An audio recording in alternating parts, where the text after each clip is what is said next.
Community Services. We'll start with apologies. So, thanks, Chair. We've had apologies from Councillor Ellis, Councillor Gillam, Councillor Kent and Councillor Martin, and we've got Councillor Canfield substituting for Councillor Weaver. Thank you very much. Any declarations of interest? No? Not at present. I don't have a report or urgent items. None from me, Chair. No. Do we have any public questions in accordance with Standing Order 22? Come out wherever you are. Yes, I'm just going to say speak up. I haven't received any. No? Can I sign the minutes for the meeting of 19th September? I have no problem as an administrative. Yeah, no, I was here, wasn't I? Yeah. You were? Well, certainly was. I've forgotten that bit.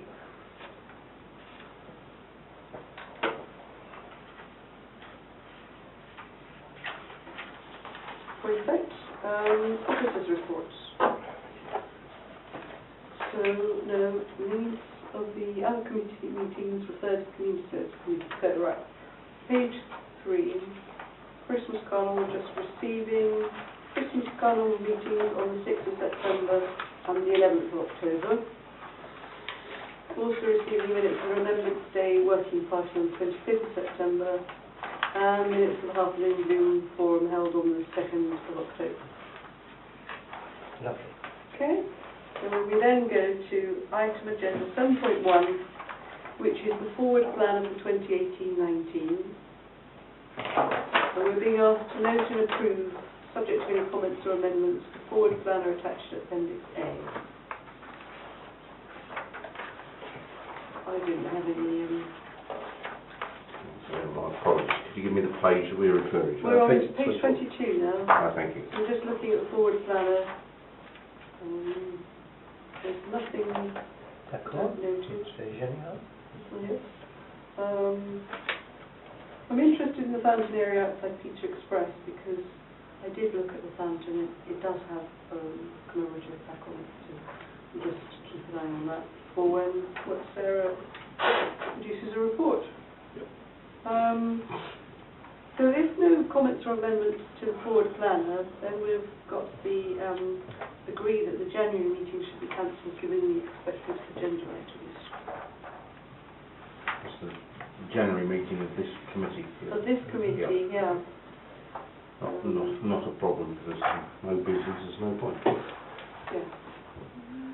Councillor Smiles, fine. No, In which case, can I take it that we note and approve 2.1.1 and we agree 2.1.2?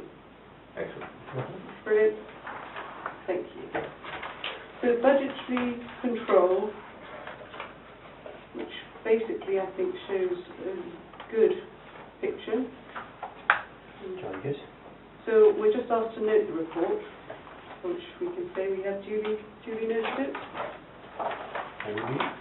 When we move to page 31, so budget for 2019-2020, and this one we're asked to review the base budget for 2019-2020 as set out in paragraph 4.2, and subject to any amendments, resolve to recommend the budget to the Corporate Policy and Finance Committee, which is being held next week.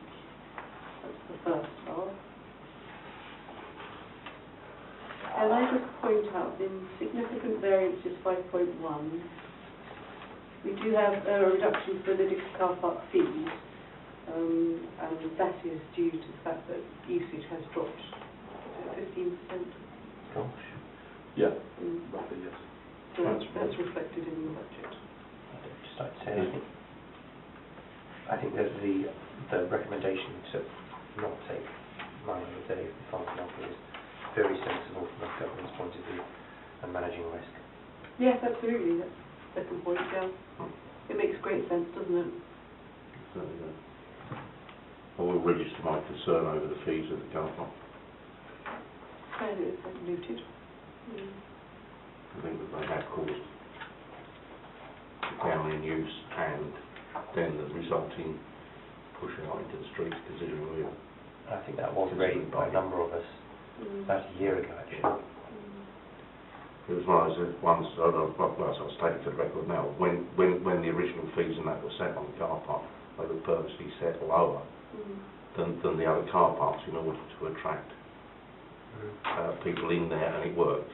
And as we're all aware, there are big car parking problems, and in fact it's a subject to the Heart of Society in a week or so's time, or Oh, right, in okay. a couple of weeks' time. Right. In which case, have we reviewed, and are we resolved to recommend the budget? And do we approve that we will no longer accept payment on the day for farmers market? Yes. There was a good reason for that. At the moment, we pay somebody to go around to each market stall Right. and take cash. And they And don't turn up. all of the risks that are incumbent Yeah. upon it, no. In this modern day and age, no. Yeah. So I think we're doing very well. Just give a little tune pen machine, that'd be a bit bizarre. Yes, that's the point. So can we just thank Paul for putting all this work together? And then we move to review of park hall bookings and charges. So in this one we're asked to approve that the charges for park hall are not increased. I think that's eminently sensible. The hall's well used, and we don't want to upset our long-term users. Yep. Happy with that? Agreed. Agreed? Okay. So then we go to fare charges. And this one is recommended that the increase is in line with Consumer Price Index, 2.3%. And if you turn to page 48, I mean it's less than £20 per. Yeah. I think that's very, very reasonable. Okay, so are we happy to accept that recommendation? Yes. Yeah. Yep. Thank you. Then we go to proposed refurbishment of Lydica Park Pond. So at the moment, as you probably both know, there's one large pond, but this idea is to separate it into two ponds. I think the problem with the large one is it doesn't really have that sort of biodiversity at certain times of the year. It looks like it too. Yeah, and the liner is very expensive to renew, so if we have two, it'd be easier to do that.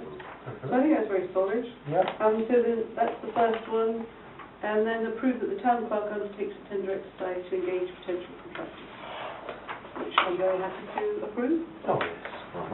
Fellow councillors, we approve. Excellent. So then we move to the bylaws, review of the bylaws.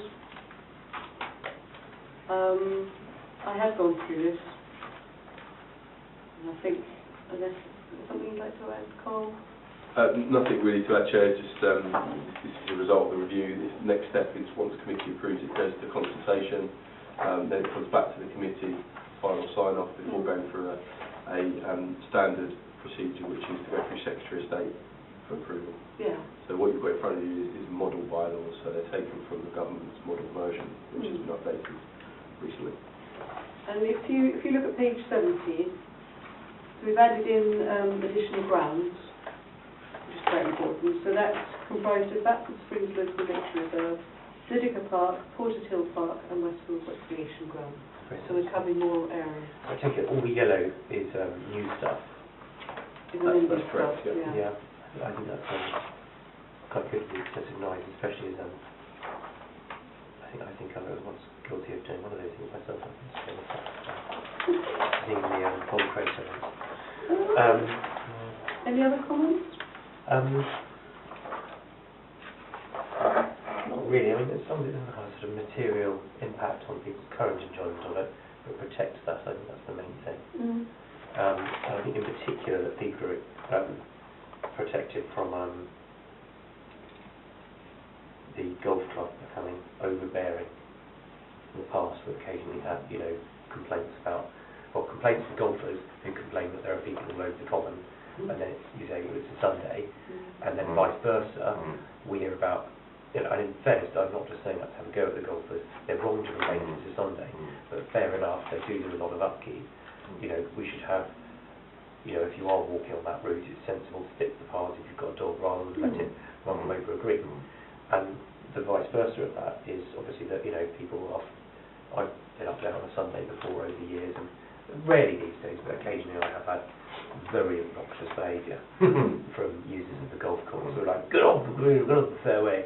And Sunday it's commonly not, you're not supposed to be there. And they go, this is a private club. No, it's not. But yes, so there's that, I think as long as it preserves that I think it does. hard-won balance, that's a Yeah. good thing. Yeah, absolutely. No, I could tell and won't a long incident that occurred when we were doing the common walk some years ago, and the attitude of the then golfers involved was not pleasant at all. I think it's come to a very good space for you. But yeah, in the past, as you say. It's a good secretary up there. Been there for a few years now, well bedded in. Yeah, works well with town council. Yeah, I think so, yes. Works very well. Okay, so do we approve the proposed amendment? Yep. Thank you very much. Next one is Halfling and Bloom summer planting and competition. This one we're asked to approve the planting plan, which I think is fairly straightforward. We've gone for good strong colours and shapes, so I think they look pretty good. I particularly like that we've got things that are attractive to schools as well. Yes, yeah. So, happy with the planting plan. And the other one is through competitions recommended by this report, Yep. 3.3 and 3.4. You'll note that the best pub isn't very well supported, or is totally unsupported by local pubs. I think A lot of office time. I think that the problem is that there were two categories. There were pubs A and pubs B. There were ones that it was pubs that managed it themselves, and pubs that got a contractor in. Yes, yes. And I think there was some disagreement between some pubs as to what's managing it yourself as opposed to getting a contractor to do it counted as. Perhaps if it was just all one category, then there wouldn't be the disagreements, and it might be an incentive for all pubs to, if you just had all pubs under one thing, and then if people want to invest the money or people want to invest the time, they can. But I still think it's something nice to promote that, and you could broaden it to pubs, bars, and cafes and eateries. So if there's a cafe. I would totally go for that one. I think it's a category we don't want to lose. Totally, that we want to adapt and amend and encourage. But if the officers don't want to visit these pubs, Chris and I will do it. Why is it officers visiting? It always used to be councillors. It is councillor. It is the councillor who does the judging. Unfortunately, he was on his own this year, so he did all pubs on his own. Who was that? Search, which was a huge undertaking. Well, again, so it's the sort of thing that we need to be prodded at the right moment, and I don't doubt that there are those that would be pulled to the colours and would volunteer. I think it was a category that had a hardcore of people who did it. One of whom, Dorothy Nash, has sadly passed away. I think she sort of ran it, and it did it very well, with a little band of people who she kept together and said, right, I've made these sheets and we'll do this. And I think John Sidnall was the other one. Okay. I haven't seen him. I don't know what's happened to him. It just needs to be up. So we're asked to recommend removing Best Pub from the competitions, basically due to officer time. Well, I understand the argument on officer time. Is there any way we can compromise on that? Just to clarify, Chair, the officer time bit is because of the lack of interest, so it's the chasing up, it's trying to get hold of them, it's trying to even get them to accept an award when they've won. We've had an issue where nobody enters, we just then assess off the back of that anyway, so that particular category is taking twice the amount of time than the other. I think certainly would welcome greater council involvement in terms of the assessment, and that's really welcome. But the problem we have is getting to that stage. It's almost like we're kind of entering them into the competition on behalf. Pubs, bars and cafes. I'm sure there'd be some businesses that would love to enter. For instance, correct me if I'm wrong, there's Oka. There's a new bar that's opened on the end of the High Street, the Mad Squirrel people from Hemel. I'm completely forgot his name. It's a cafe on Bourne Road.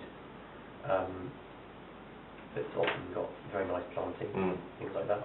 I just think, you know, if you keep it up. I'm aware of two pubs that, I mean, every year, that whether they're encouraged to enter, they certainly make the effort. Put the stuff up. Looks beautiful. Well, they expanded to 3. The Red Cows, very good. 4. Who you? Cheese and the Southdown one, Cloud. Yeah, Cloud and Harrow's always. I mean, that's usually the winner. I think that there might be a bit there if there's tended to be one dominant one, which is put others off slightly. Yeah. So again, it's back to the one of putting the clause in there that you win it 3 times, and so you go to the back of the queue or something like that. I can also clarify, it's not necessarily just office time, it's the impact of that office time. So, I mean, more than happy to broaden it to try and get more entries, because I think it's, you know, it's certainly, if it's worth the time putting in, if we get the impact back on the community, then that's great. I think at the moment we're not, all the office time with no impact, no benefit to the community, which is the concern.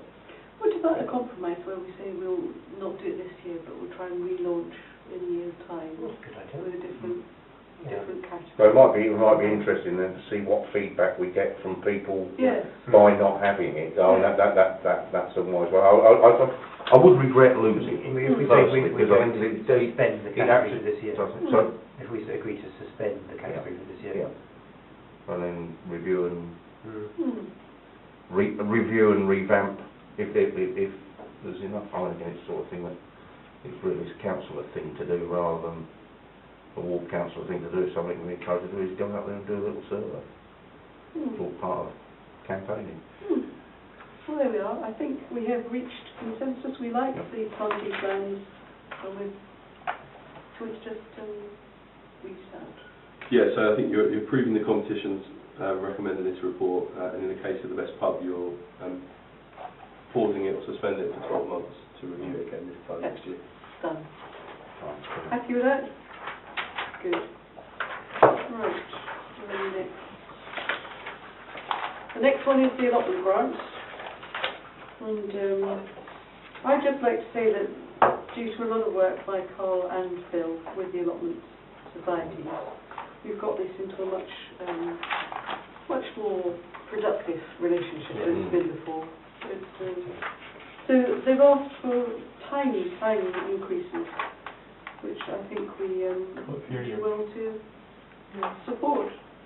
So we're asked to approve the grant funds.